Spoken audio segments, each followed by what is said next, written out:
everyone, and welcome to Vlogmas. So today is Wednesday. It's approximately 8:05. I am at the gas station. Excuse me. I'm gonna get some gas. I know I need to record a video today. That's if I don't finish vlogging. I also want to get some coffee. I tried to leave out today to get all the errands and stuff that I need to get done earlier than 9, because normally I try to make it out like before 9 or 10 if I'm getting out, unless I'm just going to the grocery store. But I have a few things to do today.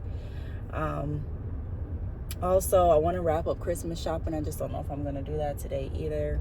But I wanted to come on here and start the vlog, touch base with you all, and let you know that we're out here.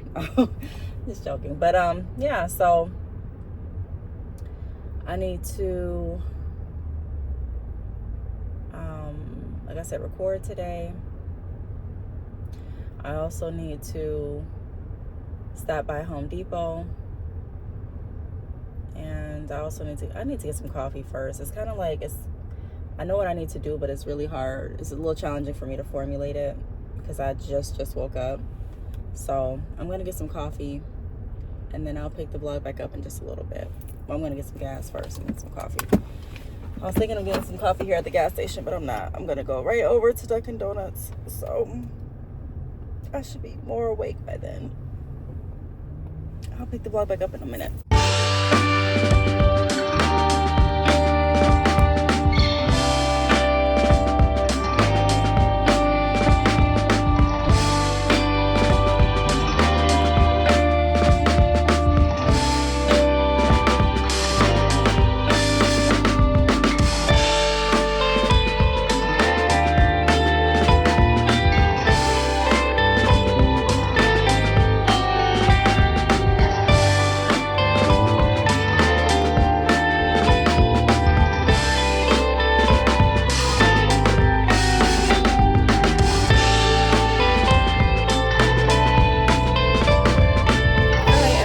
So this vlog has been more, I don't want to say all over the place, because I really haven't gotten that much footage, but I've been taking care of a lot of things that I can't really vlog.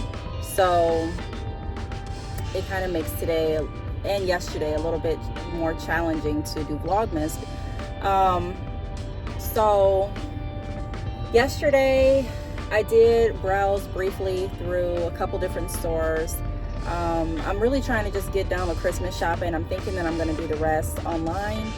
I have a few more things to grab in store, and I'm probably going to vlog that. I'll probably wait until tomorrow or Saturday to go out and get the rest of the stuff that I need to get for Christmas.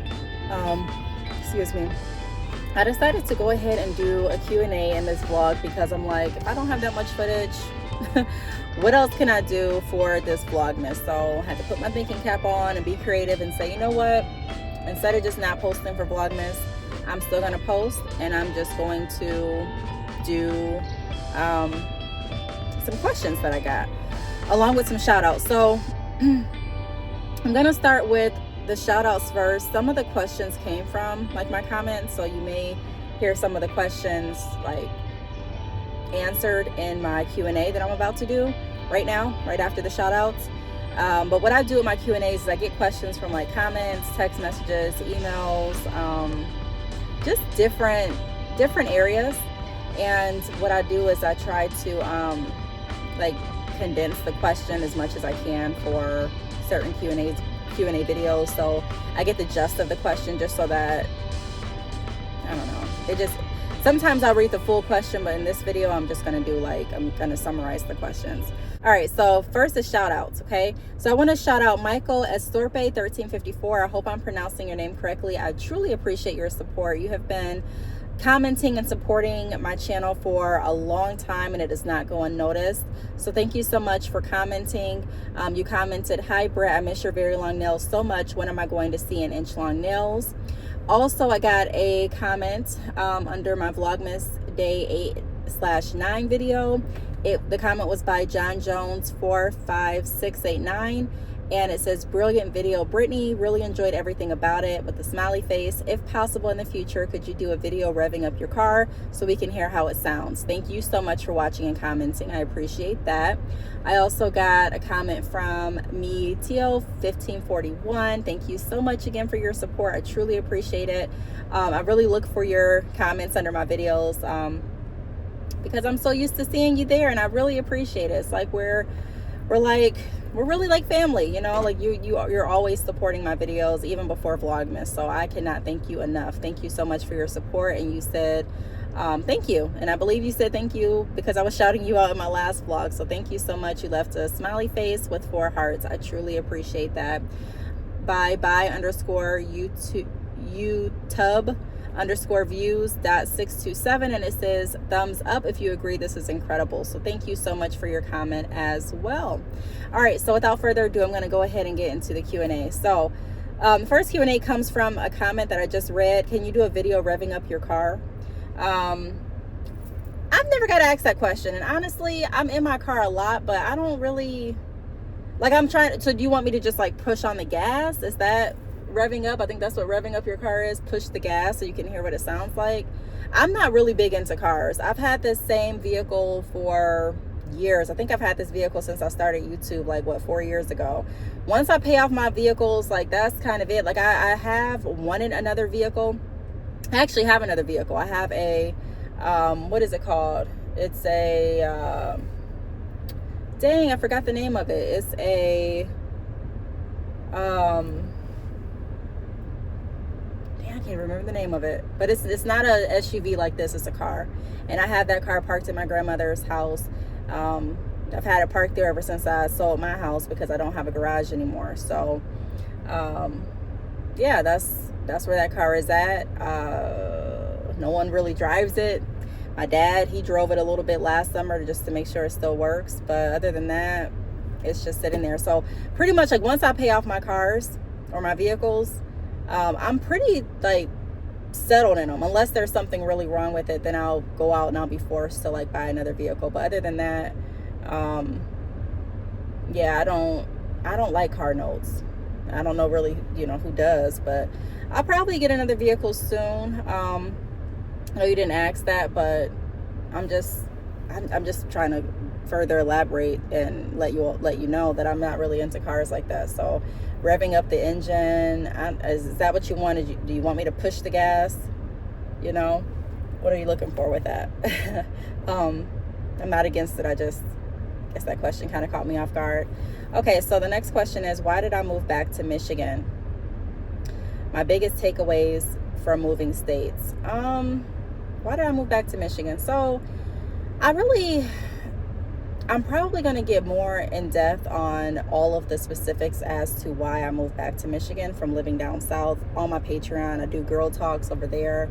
So if you're interested, you can always go over to Patreon and tune in. I talk about more of my personal experiences and just different things over there on Patreon. So if you want to learn more about me, I'll probably put more content up regarding that scenario on Patreon. Right now I'm doing it's like a 7-day free trial if you want to try out my Patreon platform, so you can go over there and watch some of the videos that I have. Really right now I'm speaking towards different relationship obstacles and how to overcome different relationship obstacles. I go over my experiences. I have motivational and encouraging journal prompts and messages. So take a look at my Patreon if you have time, and subscribe, because like I said, I'm going to be putting some more content over there, including business content, very soon. So that link is down below. But just to kind of, I guess, to answer the question the best that I can at this point is, I moved back to Michigan for a lot of factors. Like there wasn't just like one reason that caused me to move back to Michigan. But one thing that I can say is I don't think that we talk a lot about everything that's involved when you relocate states. You know, of course, I knew, all right, if I have a house here, what's the plan? Am I going to rent it out or am I going to sell it? At that point, you know, I wanted to sell my house, but my house still wasn't sold when I moved down south. I was paying mortgage, and then we had rent. So it was a lot to juggle financially. Once my house got sold, that alleviated a lot of the financial stress in that aspect. And I financially could afford to move. That wasn't the issue. I liked the apartment that I was in. I really liked the structure. And to me, living where I was living, it was less expensive than it is in Michigan. Like down where I was staying, you could get a luxury apartment style for less than I'm paying right now. For the apartment that I live in right now, I pay close to $2,000 a month, and it's not a luxury style apartment, but the areas are different. So there are some things that I miss about living down south. There are some things that I loved when I was down south, but I was constantly going back to Michigan. I was constantly going back home. And I don't want to say that I was completely homesick, but there were days that I was sitting there just kind of sad because I did not have my support system. I didn't have my family. I grew up with being with my mom. Like I'm really, really close with my mom, really, really close with my dad, you know, and it's a struggle. It takes time. For me, it takes time to really get adjusted to a different environment. And if you don't have the support system around you to help you get adjusted, it can be even harder. Not saying I didn't have any support when I went down there. I'm just saying that it was completely different than what I anticipated. To the point where I had to make a decision. I had to pray about it, and I had to really decide what I wanted in my life, what direction my life was going, what was best for my children. And ultimately, I decided to go back home. Michigan is home. I decided that would be the best option at that time. Now, what I can say too is my goal is to have a home in Michigan or rent in Michigan, because I'm not sure if I want to purchase another house. I'm a little nervous to get into another house because of all the things that went along with home ownership. To be honest, I know a lot of people are wanting homes, and there's nothing wrong with that. I've been looking at homes too for about a year at this point, but it's like I'm a little nervous to get into a house because I don't want all the responsibility that comes with it. Like with my townhouse, I was really excited when it snowed to see that I didn't have to go out there and shovel. I literally just woke up and the maintenance man, they were out there shoveling. You know, my stove had an issue the other day. I didn't have to rely on an appliance warranty, go out and look for another stove. Like they came out and replaced it, you know. So it's convenient for me. It's more expensive for me to rent because I was not paying nearly as much for my house and more in my mortgage as I am in rent.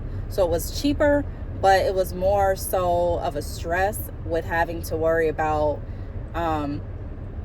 different things that go along with home ownership. A house can literally be an asset or it could be a liability. And sometimes we don't talk about how homes can be a liability.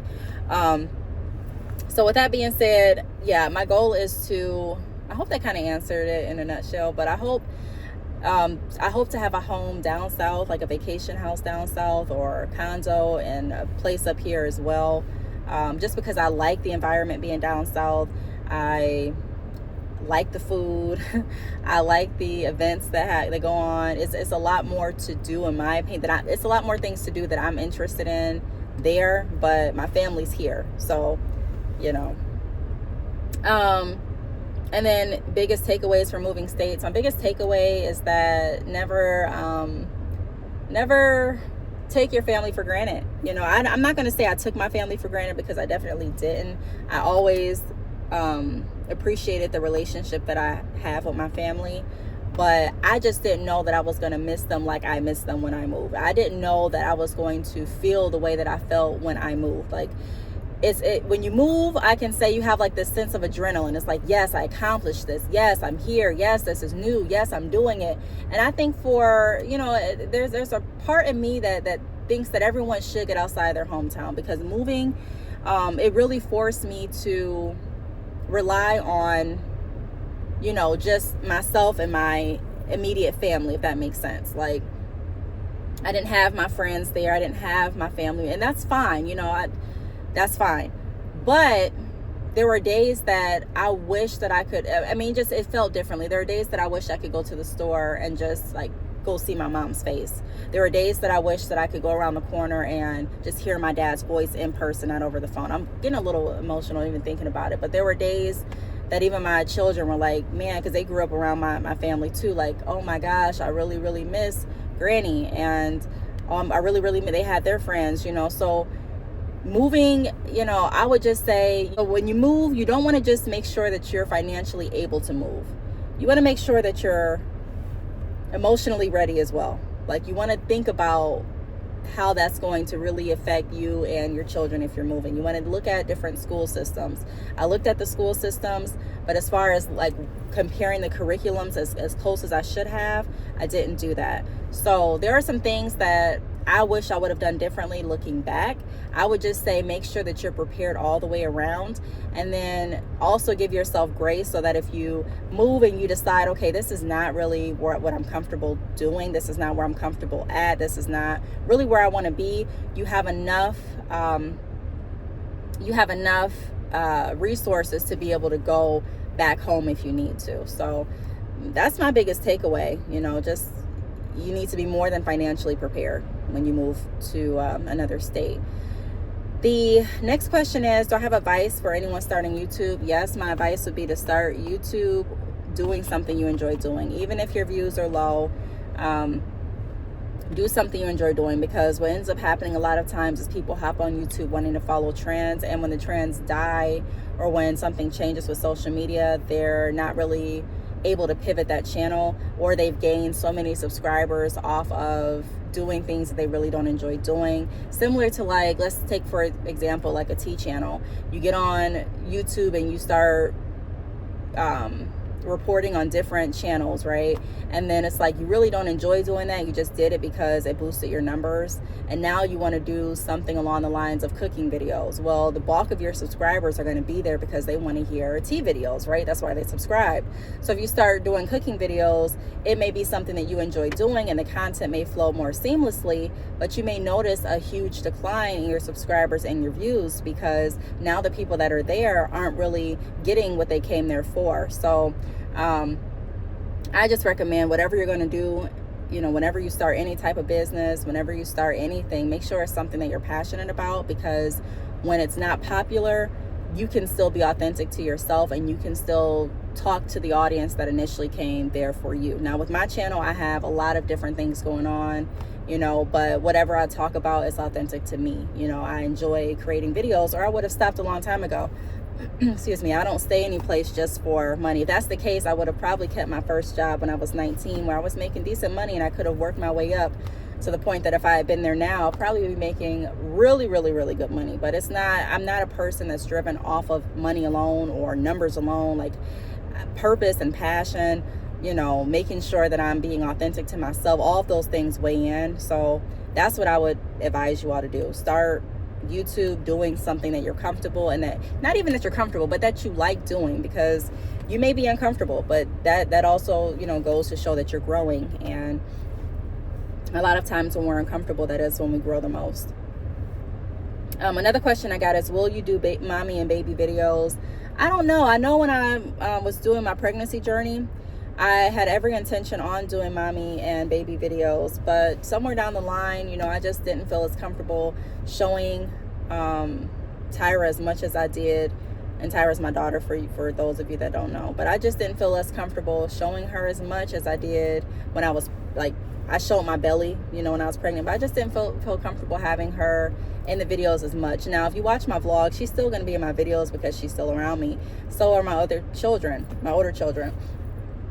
But I don't know. I really don't know. I don't know if I'm going to do mommy and baby videos or not. So that question is a question to me. I don't know. It just depends on how I feel and what's laid on my heart after I pray about it. The next question I have is, when am I going to see an inch long nails? When am I going to see long nails again? That was another video from one of the comments that I read out earlier. And the answer is, I don't know. I don't know when you're going to see long nails again, because I don't know when I'm going to get long nails again. Like I said, I'm at a different point in my life where I don't want to say my nails aren't my priority, but it's just not like it used to be, where I'm like, I have to have these long nails, I have to have this nail shape, I have to have this design. Like I don't want to say I don't care, because I still care about my nails. I'm still probably gonna always have my nails done. I like my nails manicured and done. As you can see, they're done, but it's not like how I used to wear them. Not saying that I won't go back to long nails, but it's a struggle finding someone that can do long nails the right way. And then for me, the schedules, like I don't like having to set appointments all the time. Just to be honest, there's nothing wrong with it, but I just don't like it, because I like to be able to kind of go in when I want to go in.